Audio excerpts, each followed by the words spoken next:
Well, hello everyone. It's been a while, I know. I've taken some spring holidays and thought I would make a video and say hello to everyone. I would have been in a more picturesque location. Obviously, I'm up in the bush and you can only go so far. It's a late spring this year, lots of snow still.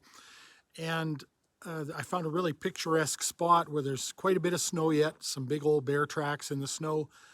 And I would have made the video there, but I actually ended up leaving my Zoom field recorder up there because the bird song there was just incredible. You've got a little bit of sound of some water runoff sort of alongside the road and distant sound of a creek. And then just these birds, a lot of call and response stuff going on. And they're the kind of whistling sounds. I'm not even sure the actual birds, the species that make these sounds, but quite a few different sounds, but just these wonderful sort of pitched whistles and warbles, just fantastic and pretty loud too, actually. So I'm really pleased with that. I often bring a field recorder with me into the bush, and sometimes you get, something. Other times there's places that I go that are eerily quiet. I mean, they're the kind of thing, the kind of places that if you didn't like silence, if a person wasn't comfortable with the sound of their own thoughts, can be kind of eerie. And I really enjoy those places, but there's not much to record there. And then other times, I'll just drive to a spot and I'll shut off the truck and the hills are alive, Or you might hike over a ridge or something and suddenly there's a soundscape there to be had.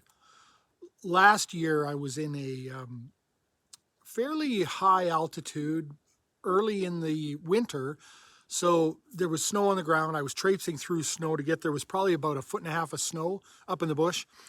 And it had snowed in the treetops and then iced over overnight. And so there was a fair amount of snow snow and ice sitting in the treetops, not a lot in the middle branches of all these trees. And the sun was out and it wasn't quite freezing. It was somewhere right around there, right around 0, 1 degree at the time I was there anyway. But of course, the radiant heat from the sun was hitting these treetops and it was loosening things up. So I had this cascading 360-degree, just staccato, glassy sounds of, these pieces of ice falling through and hitting all the tree limbs on the way down and hitting the ground. Glassy, tinkly, crackly pop, rain as well, kind of a sound because there's lots of water dripping down as well. And then because there's on the forest floor, there's these logs, some of which are just laying in the forest floor, some of which, the way they've fallen, part of them is suspended up in the air a little bit. And so when you get large chunks of ice hitting theirs, you get these wonderfully rich, woody thuds. And I was just thrilled. I had goosebumps down both my arms. And so I set up my field recorder there and I recorded for like 45 minutes, just stood there. I just stood there silent. And of course, the sun rays are beaming through the trees. And so, it was prismatic. You would get these prism effects of a piece of ice sitting on a tree branch. And if you tilt your head just right, you get these wonderfully prismatic gleams in your eye. It was just fantastic. My only regret about that little episode was that I didn't have my better field recorder with me with the lower noise floor. Now, there was plenty of sound there, but when I put it on my computer, if I jack up the gain high enough that I can really hear things richly, there is some background noise there, just the noise floor of the Zoom. I think that was a H2N, and they're kind of known for having a little bit of a high noise floor. Not terrible. It's one of those things I'm thankful that I have the recording, but it could have been better. So this time I brought my Zoom H6, and I've also got an an F6? Yeah, with the 32-bit floating point, but I don't have a good ambisonic microphone for that one, whereas the Zoom H6 that I have, I've got a good XY, or not an XY, sorry. It does have an XY, but a mid-side. And so those are nice. If you can record in mid-side mode in RAW, then you can really play with the processing afterwards. You can choose to have, more of a traditional stereo field. You can widen the field a little bit. You can make it a little bit more binaural, so it sounds really good in headphones, that sort of thing. So that's what I've left up in the bush near all the big bear prints to record, and I'm going to leave it there. Well, I mean, I could leave it there a long time. I meant to change the recording format before I left. I forgot to. It's set at, I think it's 48 kilohertz, 24-bit right now. I was gonna amp that up. I was gonna go to 192 or 96. I hadn't decided. But really, with the bird song, I don't think it's going to matter all that much. I don't think that it's it's the resolution. I don't think is going to be noticeable to the human ear. So I think 48 24-bit is going to be fine. So we're going to leave that up there for a while. The first day up in the bush for 2022 for me, and it was a little bit, of a letdown, I guess. I was thinking about where am I going to go. I need to go somewhere with sort of southern exposure so that the roads are going to be passable. And I know sort of where industry has been working, at least last year, but of course they do so much winter logging now. And it is amazing, actually. I have to say, I almost feel like getting involved in, or involving myself in however the decisions are made as to, what gets logged and what doesn't. Maybe I have to join some sort of a conservation group. I don't know. Because it seems like a lot of these habitats, they just won't leave them the fuck alone. Like, it used to be, and of course, back in the day, I worked for a logging company once upon a time before I was 20, and I did work in what they would call the landing, where the skidder would bring the raw logs from wherever they were being felled, and I would process them, limb them, and cut them to length for loading onto the logging truck. Back then, the work was so much more manual. I mean, a skidder was a kind of a luxury in those days. It seems like that was really all you had, a skidder and a loader. The feller was on foot. Now, a lot of fellers are still on foot these days, but they have all these big harvesting machines, and these harvesting machines are pretty big, actually, and they seem to do a lot of work in the winter. And so I sort of chose the place I was going to go based on, again, that sort of sun exposure, so that I'm hoping the roads will be passable to as high of an altitude as possible. And also what I think is going to be occupied by industry. And because it wasn't last year. In fact, I had another glorious day last year in this one spot when the sun was just going down right during that sort of golden hour. And it was just incredible with a carpet of cotton on a steep slope, cotton from fireweed seed. So this cottony looking carpet on a really steep slope, and a bunch of cottonwood saplings with their leaves turning yellow and their leaves just shimmering in the breeze, and then the sun beaming down as it's just about to drop below the mountainside, beaming down and lighting all of this up with the rich green in the background, and actually some foreboding looking forests in the further distance that just looks absolutely dark inside. Just a really beautiful juxtaposition. Same thing, I was getting goosebumps all over me. And that's up that way. So I thought, well, that's where I'll go up there and fly the drone a little bit. There's some glaciers that you can almost fly up to. If you can get high enough in the truck, then you can fly up in the drone. And once I got on the main road, I realized I was following a low bed truck that had a couple of excavators on it. And so I followed him in a while, and then he pulled over and let me go. And there was a pilot truck ahead of him. So I passed them both, and I turned left, and I headed up the mountain. And I went up a couple of kilometers, and I stopped to put my GoPro on the hood of the truck so that I could just record my progress up the mountain. It's interesting every year. I used to sort of feel like a bit of a loser recording the same roads over and over. Until, I mean, for one thing, you never know when you're going to come across some wildlife. So, when you got all kinds of moose and bear scat on the road, hey, you never know what we might encounter. But the other thing is I learned after being up in a couple of areas where I used to go and I was always alone there. There was never anybody there. And I used to really love it. Great view, enchanted kind of forest feeling, you know. And then one year I went up there and over the winter they had logged it all out. And it just doesn't look the same. It's not the same. I still go there, but it'll never be the same in my lifetime. And now I'm very thankful for all those repetitive photos and videos that I took over the years, because I've been able to see, you know, how it changed. And I've got in my mind's eye that picture of what it looks like there, but now it doesn't anymore. So at least I can go back to my photos and videos that I've taken over the years and you know, keep that visual memory reference sort of alive. And, you know, through that, I realized too that, you know, you can't hold on to everything. Obviously, as human beings, we can't. In some ways, obviously, the current events are teaching us that things change at some point, and sometimes there's never any going back.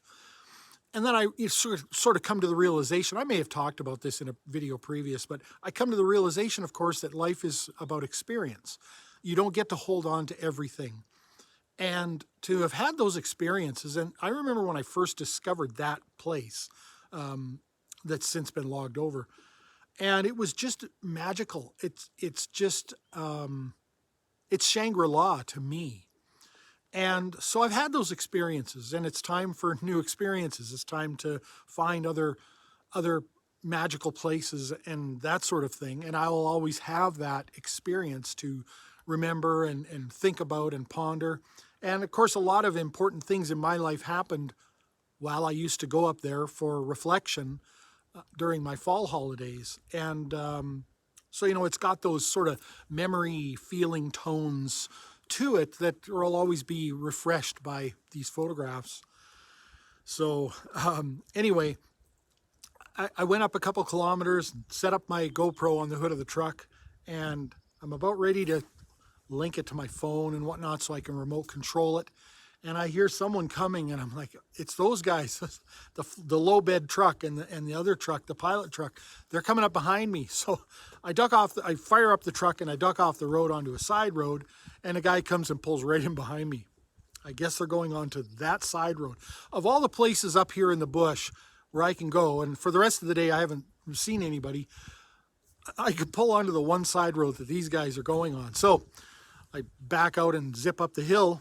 And I went up a ways, and then I found another large dump truck and a guy working with an excavator on a different road. And I kept going higher, hoping, you know, to at least get out of earshot of all of this equipment.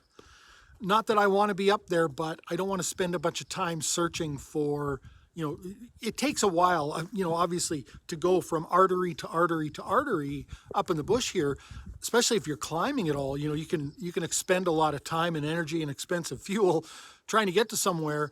And if there's somebody working, well, you might want to just try to go higher and get out of earshot so you can have your day rather than go up another valley.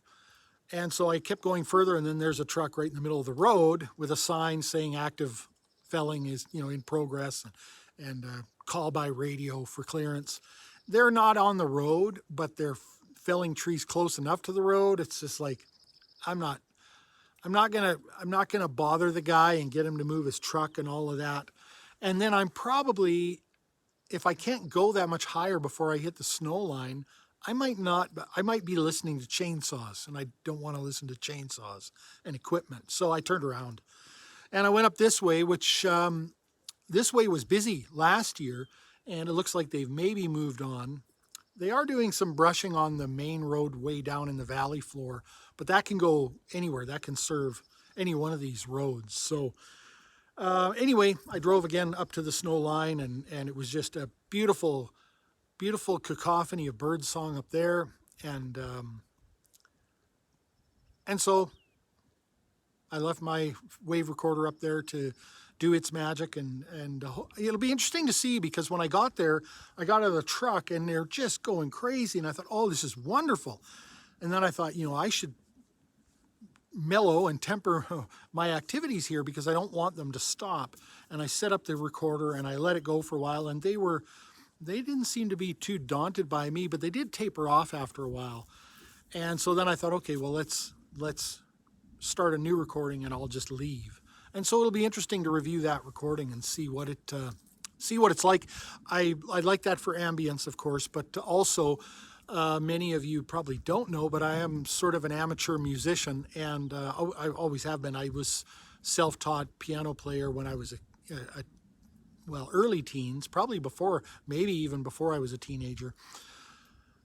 Can play by ear, and so I never got very technically proficient, but I did compose a lot of songs, and I could mimic a song. If I could hear it, I could play it. And unfortunately, sort of real life, once I became an adult, set in, and, the duties of fatherhood and trying to build a house and all these different things. I've always had keyboards. I've always been interested in music. I've owned Ableton Live, for probably almost 20 years or something like that. It's been quite a while. And Omnisphere and a few other VSTs like that. Pretty much all of the Spectrasonic stuff, Trillion and Stylus RMX and all that. And I've always had Korg keyboards. I bought an 01 WFD when they were new, and that was the thing for me to have because it was a workstation. And I've since gotten into other forms of synthesis. And it's one of the things that I'm hoping to do more of once I'm retired. I dabble with it now, but I just don't have a lot of time for it. So I usually have I've got an Access Virus Snow, and I'll go down in the basement and hook that up to my DAW and, audition sounds for a while. And if I find a library, maybe a library that I've purchased or something like that, and I start to find some sounds that sound good, well, then the next thing you know, I've worked out a chord progression and I'm sort of jamming with myself, I guess. And I really like the idea of having some of these ambient soundscapes to add to some instrumental music that I've produced. And so, the idea, of course, being that I've recorded the soundscape. It was something I experienced, and now I'm adding it to some music that I've created. So that's sort of what, other than just having it to listen to and capturing, just like you would capture a photograph. I think, someday maybe when I'm not able to go up in the bush, those will be really comforting recordings to listen to. Anyway, other than that, just taking a little bit of a break from work and obviously observing all the things that are going on in the world. I do like to come here. Birds are a little happy here, not nearly as much as up the mountain there, but there's a few around now. Trying not to get bogged down, I guess, in all of the constant doomsday talk, right? I mean, it's as I don't need to tell any of you, it's every time you turn around. And I've always been a pretty positive person and trying to find the best way to make my life in whatever environment that I'm in. And I found that right now, the best way for me to do that, or almost necessary way, is to just kind of start to distance myself from it. Because it after a while, a steady diet of that, you definitely get crisis fatigue, I think, for one thing, but it can also be depressing. And I certainly don't want to fall prey to that. I want to keep my positive outlook on life. And there's lots to be thankful for. And that's one of the things I've been thinking a lot about, is just having an attitude of gratitude. It's interesting because that's one of those things that seems to get lost a little bit when you're not a believer, or at least it seems to me that a lot of people don't focus on gratitude as much, I suppose, as maybe someone who's a person of faith. And so I think it's important. In some ways, if you're a non-believer, you might want to have more gratitude. I mean, if you've been given this gift sort of thing by the fates, the hand of fate or whatever, then that's something really to be thankful for. Interesting as well, actually, I've had a few people after the couple of videos that I made last year sort of rage quit my channel, which I found interesting. Not that it's something that I would necessarily make a video about. But I did find it interesting the way in which people quit, and it made me reflect upon how my channel started and what my channel is even for. I mean, right now it's a vlog, right? In the seldom, the far and few between episodes that I upload. But a couple of people have been like, "Man, I'm so done with your channel." It's like, well, you don't have to announce your exit. You can just leave. I mean, my channel numbers do dwindle because I'm not active really, and so you can just be one of those. But it strikes me as interesting, though, and I've had some disagreement, which there's always been on my channel, people that challenge me on things. In some ways, YouTube, having a channel has been really good for me in terms of being rigorous with my own positions and having good arguments for things and that sort of thing. Because there's always someone there who will call you on something. And if your arguments aren't real good, then you're going to probably want to develop those. And I think that when I started my channel, because I was mostly talking about the presuppositional Christian apologetic, the people that became viewers of my channel were people interested in that from an atheist perspective. And that's something that was only interesting to me for a certain window of time. I can hear some,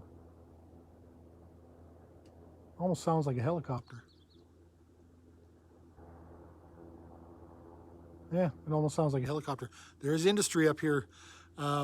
It's on the other valley, but I can hear it. Anyway, I sort of feel like my channel has moved on from that, but perhaps maybe some of the viewers that watched my channel back in those days are still sort of expecting me to be sort of, a typical atheist or something like that, a left-wing, liberal type person. And I do hold some liberal values for sure, classical liberal, I guess you would call it. But I also have a lot of conservative values, I think. And what I find interesting is I've never shied away from debating with people. At least, sometimes when I have time to, in the comments section, I would engage. There's a few of you that, we've gotten into some pithy discussions in the comments sections, and I've made response videos back in the day. There was a time when I was making sort of a video series on secular objective, morality or secular ethics or something like that, where there was some disagreement.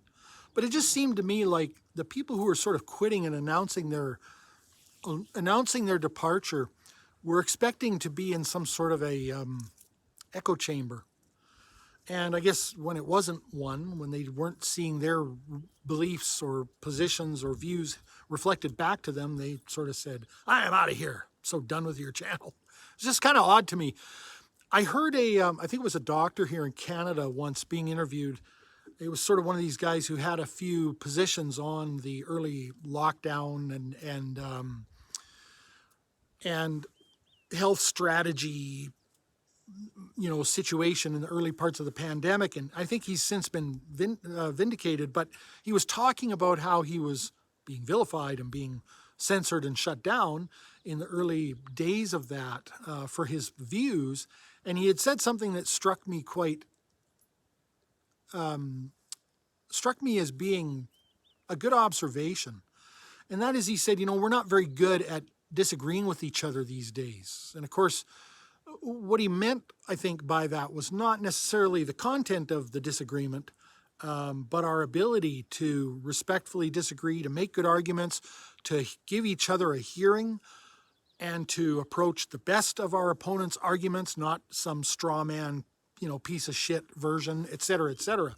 And I think that's how, of course, you gain understanding, you gain wisdom, you correct your own errors, is when you engage with other people honestly and you have a recognition that, hey, we all share this planet, that if I, as I've talked about before in my videos about, misusing the tool, the internet, et cetera, not thinking you can just relegate someone to the scrap heap of humanity by dismissing them with a few choice labels, and they no longer, they cease to be valid, legitimate people with any kind of impact on the culture or politics themselves.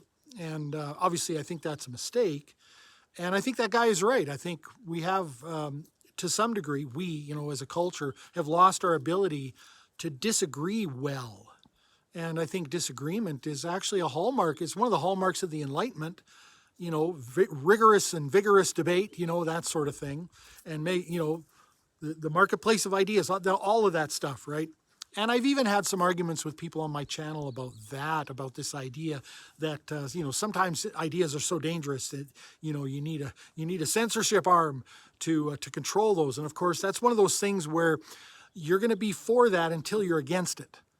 But by that time, it'll be too late. And that's the problem with these things that people don't seem to understand, especially when it comes to censorship, especially when it comes to mandating things for other people, that the people who are for those things and not viewing the world sort of through a little bit more of a libertarian lens. I'm not saying that I'm a pure libertarian. Any of you who've been on my channel for a while knows that I'm what I call an armchair anarchist. I don't expect it to happen in my lifetime, but morally I think it's actually the only tenable position. But again, getting back to this, people that want to control what other people do, you're going to be for that until you're against it. Because it'll be something, it will eventually morph, it will eventually change, it will eventually move to something that you feel you should have the right to do, or to be free from, or to be free to do, or whatever the case may be. And by that time, the precedent is established. You're now living in a more authoritarian, nanny state type of world, and your voice at that point is moot. And maybe that's some degree of poetic justice. If you were one of the people that campaigned for it before, you sort of had a hand in your own demise in that sense. But anyway, without going too far down the rabbit hole of things that are going to make a couple more of you rage quit, I just thought it was interesting that I think my channel has always been one where we, or at least I've tried to foster this idea that we should argue well. And when I say that, I'm talking about the arguments themselves. You should have good, rational arguments. You should have empirical arguments. They should be sound. And then you should argue well with other people. You should be respectful, courteous, again, approach the better version of your opponent's ideas rather than some straw man. You should ask for clarification rather than do the sort of mind reading trick where you decide what people mean for them, et cetera, et cetera. And I still feel that way. I think I'm becoming more and more in the minority as I see what's sort of happening in the marketplace, right? It's interesting. I don't know, culture seems to go in cycles like everything else. And it's interesting to me to ponder if that's going to change, if we're going to see a resurgence at some point in compassionate, vigorous debate, and respectful interchanges and exchanges, and maybe a reduction in this idea of dismissing people with, these pejorative, what are essentially mind reading name tags in place of actually inquiring as to a person's actual intent, and to give them, and giving them the kind of courtesy that you would want for yourself. It seems to me that sort of golden rule has been forgotten a little bit in our culture. It's sort of like, do unto others as you would have done unto you, unless you don't like that fucking guy, and then it's okay, and then I can do as I will, up to and including some very dangerous accusations that sometimes it doesn't seem to matter how well-founded they are anymore. If the moniker can stick, then you've done your damage and you're pleased with yourself. Anyway, it's time for some more quiet time, and I'll have to go rescue my Zoom recorder here and see what I got up the hill. It's supposed to, it's overcast now. It's supposed to rain and possible thunder showers and storms this afternoon and this evening. We'll see. But at some point, I got to make my way out of here too and start heading towards home. So I'm going to enjoy some quiet time before I do that. I got one more drone battery left in me, so we'll take some aerial photographs and do some more photography as well. Thanks to everyone. Thanks, as always, everyone, for watching. And yeah, let me know what you think in the comments below. Bye for now.